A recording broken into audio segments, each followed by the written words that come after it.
Welcome to 8 Unedited Minutes brought to you by the National Speakers Association of Illinois. Well, as a speaker, you can't be everything to everyone. You can be yourself to everyone. That means blending and interweaving your personal brand online and offline. I discuss how to do that in this episode with my guest, Azadeh Yaraghi.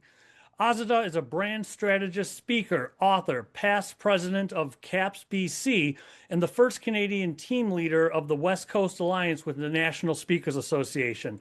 With over 15 years of international experience, she's worked at top agencies in Paris and New York City, built remarkable brands, and earned several marketing awards.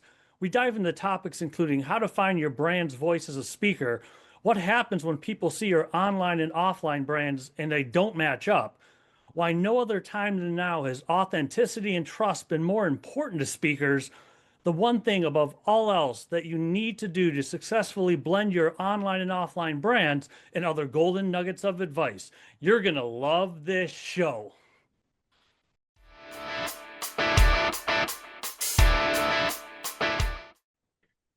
Azadeh, thank you for making time to do 8 Unedited Minutes. I appreciate you. Thank you. Thank you for having me. We're going to talk about something that I love to talk about, blending your online and offline brand. Why is that important to you? Before we get into some of the tips and tricks, why is it so important to you? What's your story there? Oh, yeah. I mean, for speakers, especially, you got to kind of picture this, right? You've got a speaker who is amazing on stage. They present well, they wow the audience. And those who don't know them in the audience, whether it's a keynote speaker, someone who just did training, or they went to their workshop, they go to their online presence to check them out. And it's kind of like, oh, there's a bit of a disappointment after seeing their online presence. But imagine like experiencing them as a dynamic presenter. And then on the flip side, there's the speaker that does an amazing job on their online presence, like flashy videos, great headshots, just like super professional. And then you have them come on Zoom and they don't look like their online presence. Usually they look kind of worse. Either they haven't like prepared properly, they just look super casual, or they their online presence, pictures, videos look 10 years younger than what they look like now. So sometimes people are do a double take, like, oh, is this, and they're kind of like going back, like, that's the video, that's the website, this is oh, it's the same name. And so they do kind of like this double take, and so the in-person now doesn't match the online presence. And so when it comes to personal branding, that's a big challenge for professional speakers, to bridge the gap between the in-person experience and the online experience. Let's start with the online experience, because that's something that people watching can immediately take action to change. They don't have to wait for the next gig. We'll get into that. But for the online presence, what are some of the key components of, gosh, you have to do this? Where would you even start if someone watching says, I need to freshen mine up? Where do they start to freshen it up? Yeah, the easiest one is headshots. We all do them. And if you're a member of NSA, a lot of times, I know you have photographers in the room. If you're going to influence, there's going to be photographers at the conference. Take advantage of redoing your headshots once a year. If it's not once a year, once every 2 years. And a lot of times it's not, and this is mostly, let's say, for women than men. Sometimes our styling changes, hair changes, hair color changes. So you just want to make sure your all of your photography is updated as much as possible. And then there's your video. So your sizzle reel or your snippets of videos that you've taken while you're presenting.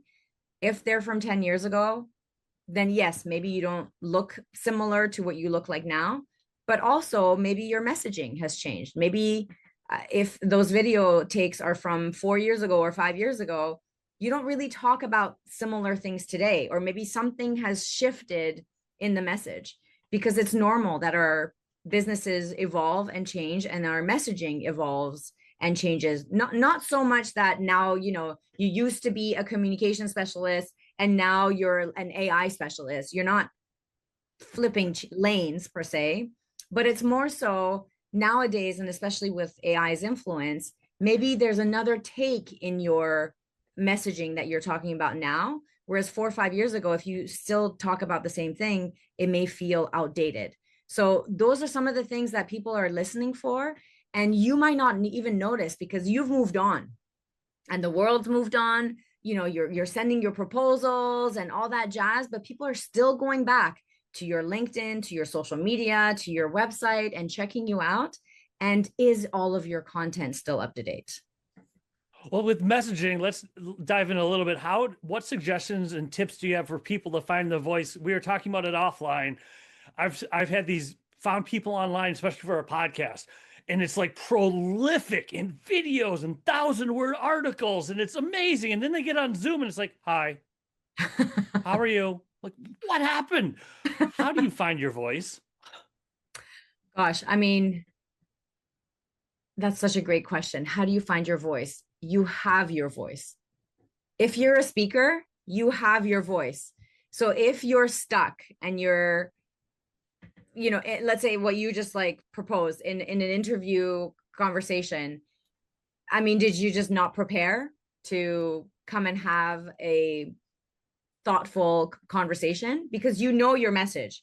So, but if you feel like that voice has changed and evolved, then what I usually recommend to clients is write out what it is.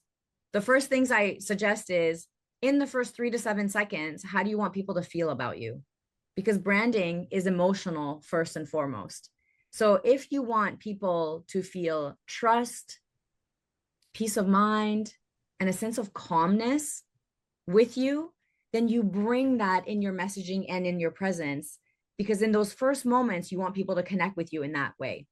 But if you want people to feel energized and feel your passion and just be like, oh my gosh, I need more of this person in my life, then that's the energy that you bring. And that's the kind of messaging that you bring. So your stories and your examples are geared around that.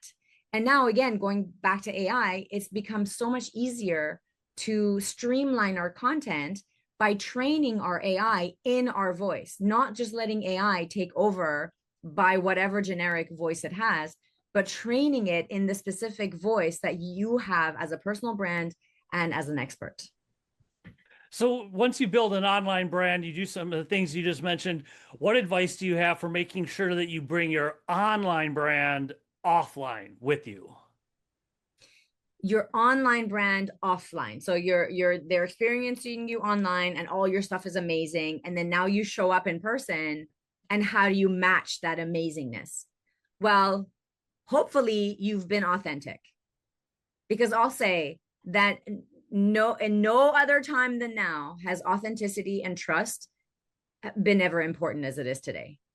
And again, it's due to AI, because there's so much fakeness out there that people need to feel that you're real and that they can trust you. So if your content is not yours, ChatGPT wrote it, then you won't do well in person, because that's just not your content. If it was your content, then that's just you. It's you throughout. It's how you are in your authentic self. That's your message. Your message is based on years and years of you researching that message and speaking about it and reading about it. And most speakers have written books about it.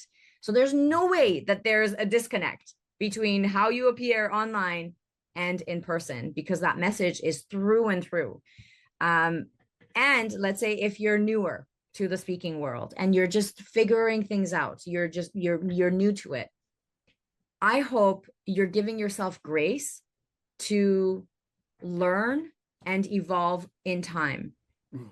Don't compare your beginning with somebody else's middle. We've heard this as speakers many times, but we fall into that comparisonitis very often, right? So we go, oh, the speaker seems so cool, I should be as good as they are, or at least I should appear as good as they are, and then I'll just kind of fumble my way through it. My suggestion usually is, no, just be you. Just be you where you're at, because I'm sure even if you don't feel like in your eyes you're as good as this other speaker, you're still an amazing speaker. So just give audiences whatever it is that you have. Don't overdo it, and then don't undersell yourself either. Because sometimes some people fall into the humble trap. They go, oh, well, I don't want to appear so much. I just want to like lay it low and not oversell, Yep. which then also kind of doesn't work in their advantage because people have to like dig to get information out of them. And after a half an hour conversation, they're like, wow, you've done all these amazing things I would have never known unless I asked you all the questions. That is awesome. And we have covered a lot of ground in a short period of time, a really short period of time. Someone watching and like I'm picking up what you're putting down. I dig this. I love what you had to say. When it comes to blending your online and offline brand, if you were to say if you're gonna do it and do it right, at least do this one thing. At least do this. What would you tell people to do? Yes. I usually tell them to look at their testimonials. What are their clients saying about them? Because sometimes as speakers, entrepreneurs, business owners, they don't really know what it is that stands out in front of others. They might think that if I ask them, they say one thing, but if I go and interview their clients are often saying something a little bit different. So I usually say lean into your customer testimonials, or if you've ever done case studies or surveys, lean into that because your customers will directly go to the problem that you're solving and what their experience was in working with you. So instead of you thinking, for example, when I did mine for myself, I thought, oh, people are hiring me because I worked in agency in New York and Paris, France, in ad agencies. I bring a lot of experience working with Fortune 500 clients, and I have a lot of projects under my belt. And then when I did the interview, they said, no, Azadeh, we work with you because you're so passionate and enthusiastic. And I was like, all those years Nice. of like studying and putting that under my belt, you just work with me because I'm a nice person and I like bring in energy. And they're like, yeah, that's what we need from you. And so the first thing is go to your testimonials. If you don't have a lot, maybe it's time to refresh and ask your just in the last year or two those clients about testimonials, Okay. and then see what they say, like the specific words that they're using. That is the value that you're bringing to the table. And so in your messaging, in your delivery, speak about those things. This has been awesome. Thank you. And Azadeh, if people want to find you online, where's the best place or places to go? You got my name on LinkedIn is probably the best place to go, or my website, gogotelugo.com. Thank you very much. I appreciate the time. My pleasure. And scene.